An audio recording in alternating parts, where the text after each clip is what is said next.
Hi, we are here in a new episode of Second Voice, and today I'm happy because I have Manol here.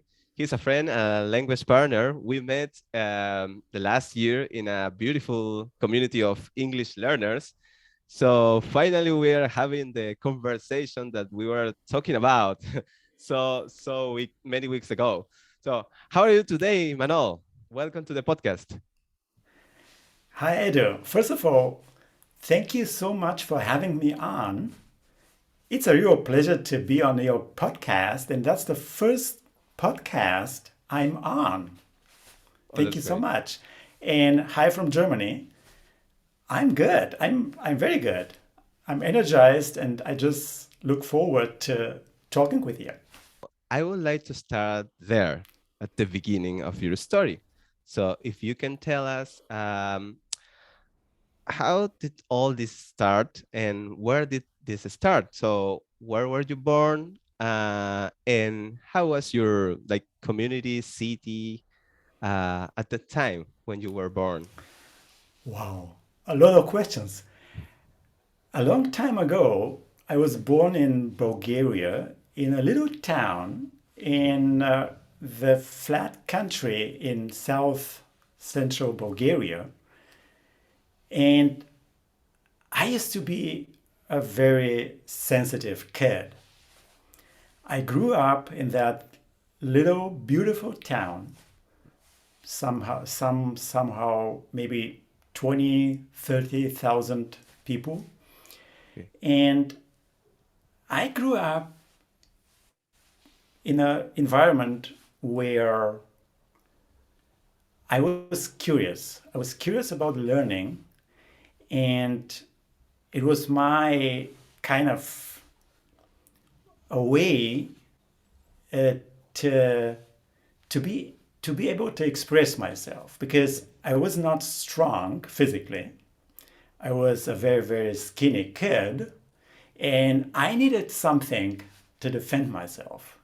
So I discovered languages, I discovered math, discovered chemistry after that. And I was so curious. And I started when I was 7. I hadn't known a single letter of the alphabet, not one. And I remember starting learning that, digesting that alphabet, I would say within a few weeks. And I was totally excited, and knowledge was was everything I had at that time. You were learning Russian, and before reaching the age of 12, when you started learning German, previously, had you had any contact with German language? No, but something marvelous happened. I still remember that story.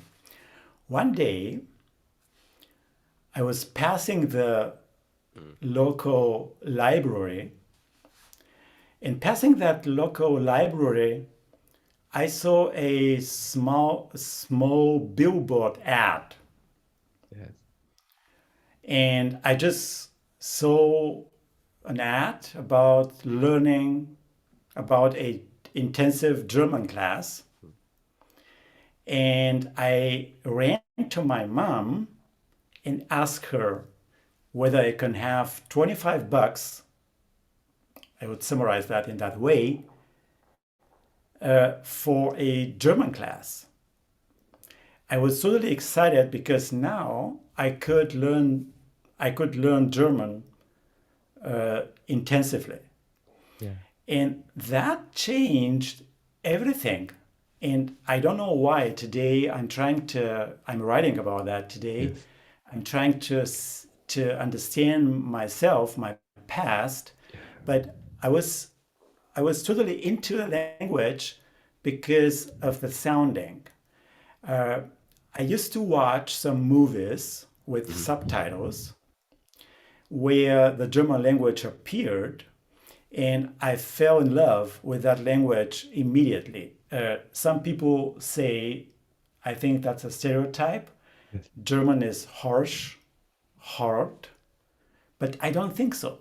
Yeah. And I was almost obsessed with learning German and with my wish to gain that proficiency. Of course, I didn't think in those terms Yes, yes, when I yes. was 12, but I would just wanted to learn German. That's it.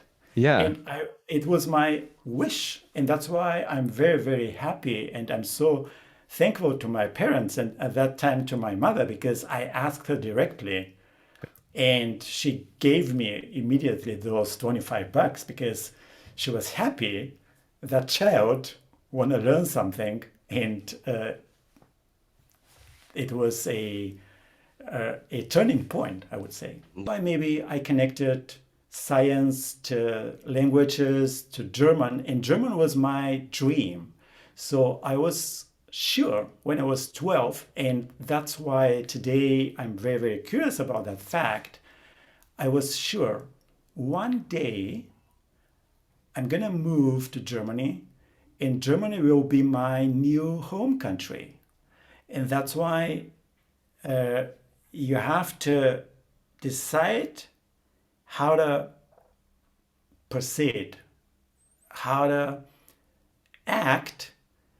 But at that time, I didn't have a strategy, I didn't have a program. I wish I had had one, but I didn't have any.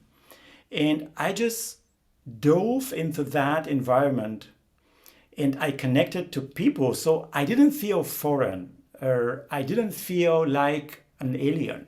Yeah. I didn't consider myself not belonging. Yeah.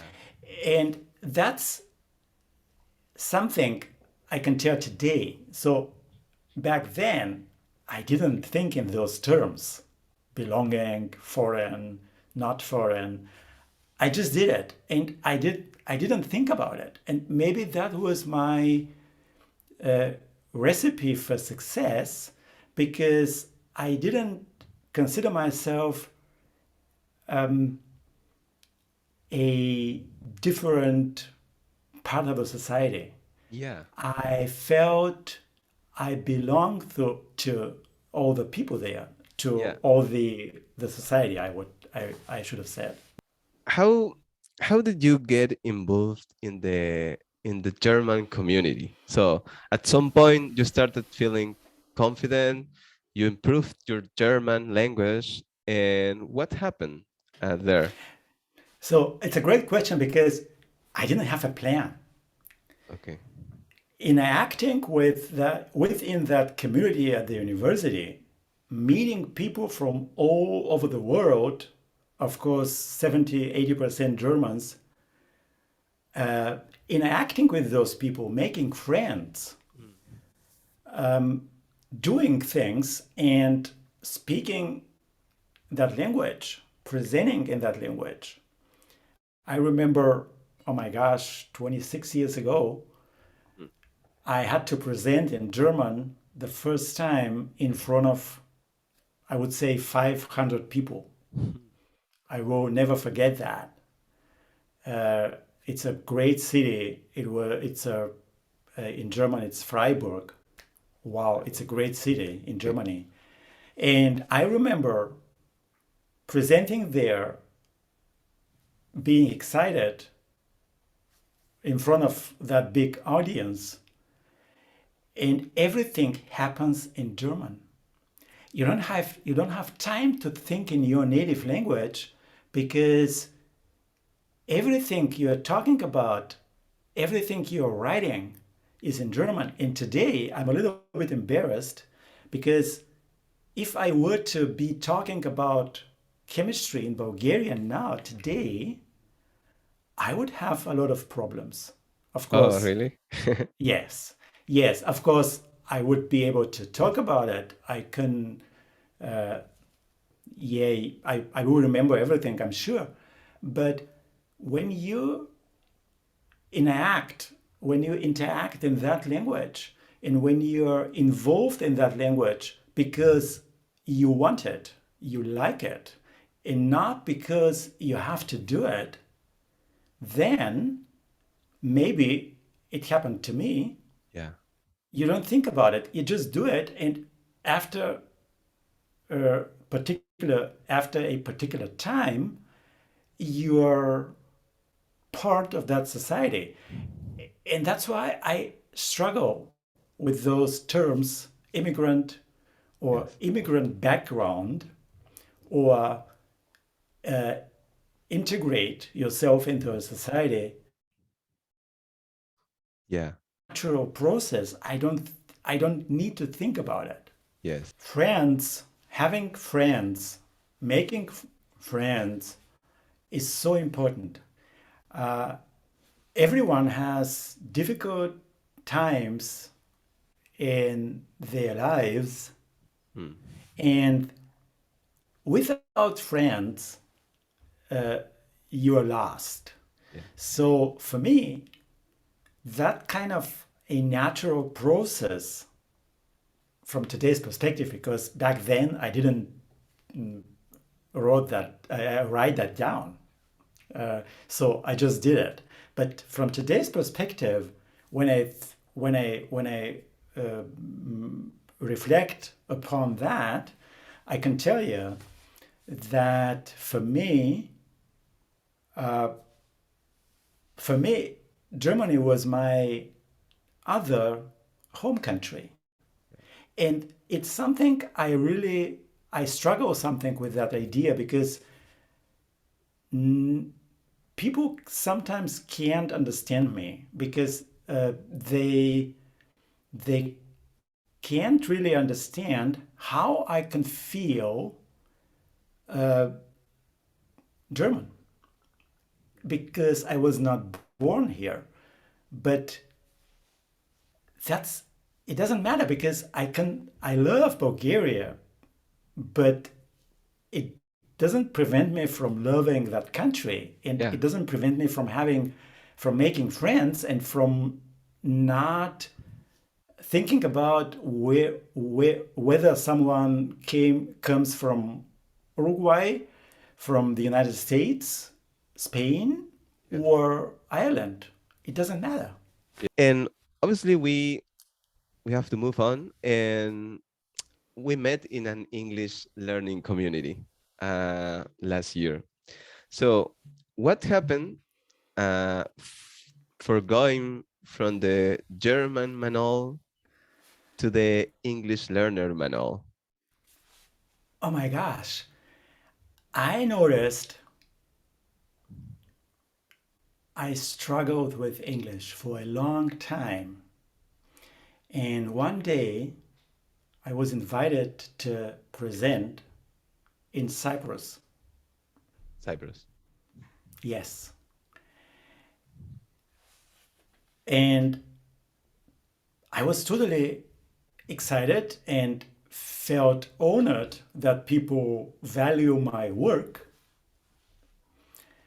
And working at laboratories and continuing doing some research, but working in laboratories and doing applied sciences, so less research at the university, but more things about analytical chemistry. It's a different podcast now, or different topic. I was frightened, but I wanted to show up because I had something to say. That's an interesting point.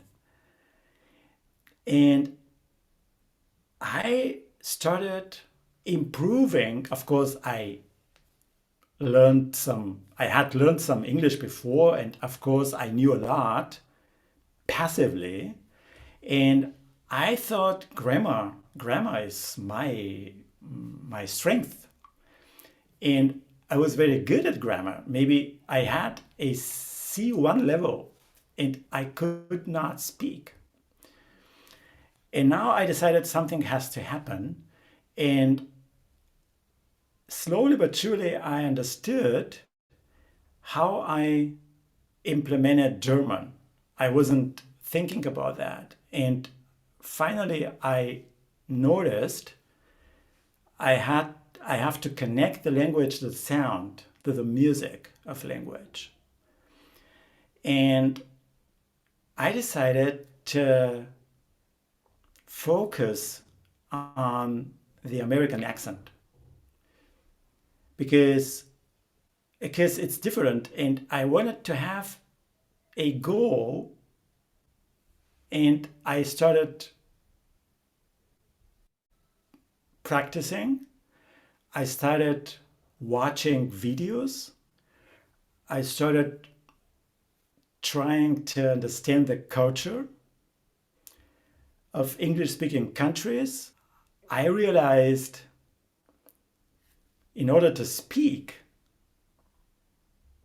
a language, the best way of learning it is speaking itself. Yeah. If you don't do it, you can't really learn that language. And that's why our journey, my journey began a couple of years ago. And all of a sudden, I felt confident because I understood how that process works. Yeah. A very And long explanation here. because you came to the conclusion of, okay, now I learned German. I'm professional learned German, and then I knew how to learn English, and it opened for me different doors. And you linked that to different identities, maybe, or different parts of your identities. How do you Yeah. see that now? Yeah, because, yeah, you're right.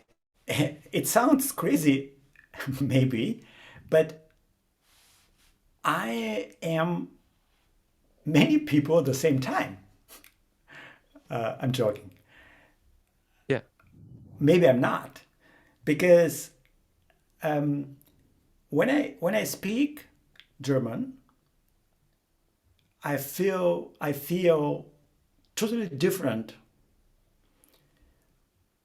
from when I'm speaking Bulgarian, for example. mm, I can I feel different when I speak English as well.